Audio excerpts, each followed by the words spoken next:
ఇప్పుడు సారగ్రాహి అయినటువంటి పరమేశ్వరుడు భక్తుడి యొక్క హృదయము మీద తిరుగుతూ ఆ భక్తి అనేటటువంటి తేనె తాగడానికి సిద్ధమై ఉంటాడు.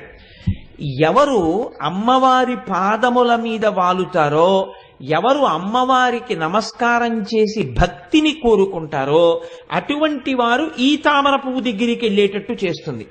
ఈ తామర పువ్వుతో మీ మనస్సుని ఈశ్వరుడు వాలవలసినటువంటి పద్మంగా మారుస్తుంది. ఎవడు ఇంద్రియ లంపటంతో ఉండి అమ్మవారి పాదముల వంక చూడడో వాడికి తేనె మీద ముసిరేటట్టు చేస్తుంది. అంటే ఆవిడేమనదు, ఇంద్రియ సుఖములను ఇచ్చేస్తుంది. మృత్యు అంటే ఏమిటో తెలుసా అండి? చాలా చమత్కారం. ఇంద్రియ సుఖముల యందు మగ్నుడగుట అంతే మృత్యు అంటే. ఇంద్రియములతో సుఖం అనుభవించడం తప్ప ఎప్పుడూ ఈశ్వరుడి వైపుకి తిరగడం చేత కాదనుకోండి. భగవంతుడి నామం చెప్పడంలో